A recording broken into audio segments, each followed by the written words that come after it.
Iloilo City Health Office ginapahalong ang publiko sa mga ginabakal kag ginainom nga pampalamig subong nga mainit ang tiyempo. Si John Sala nakatutok live sa Haro Plaza. John?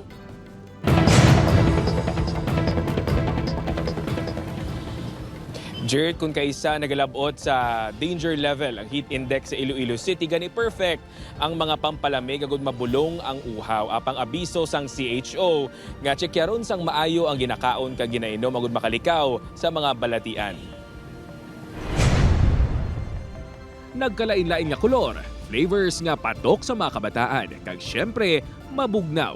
Sino man abi ang di maganyat sa mga pampalamig, shakes kag madamo pa nga mga bulong sa uhaw. Ilabi na sa tuman kainit nga tiyempo subong. Magluwas nga barato, bisan diin may mabaklan ka subong sa mga pampalamig sa Iloilo City. Apang suno sa City Health Office, dapat mangin maid-id ang mga bumalakal agun makalikaw sa balatian. Isa na da ka way nato nga ma-check is the vendors itself, ang iya nga mga palibot.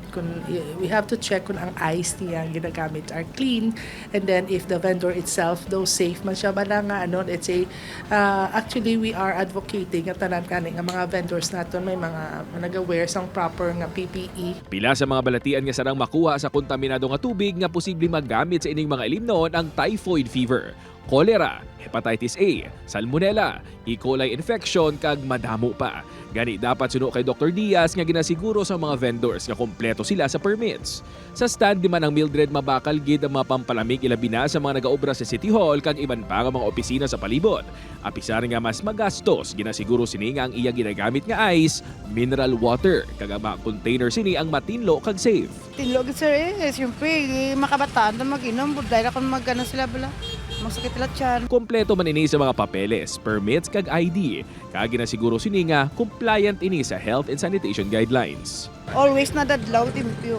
Ang City Health Office pag nag-inspection sa Ginapauntat na nila namon right away. Kapin pa if repeated ang imong offense, no?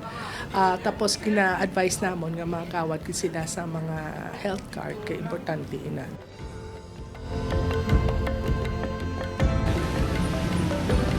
Jert, nagapatigayon naman sa mga random inspection ng mga sanitation inspectors sa CHO sa mga vendors agud ba siguro nga ginasunod nila ang insyakto nga proseso kag mga guidelines agud makalikaw sa kontaminasyon ng ilang mga ginabaligya. Jert? Madamong gate salamat, John Sala.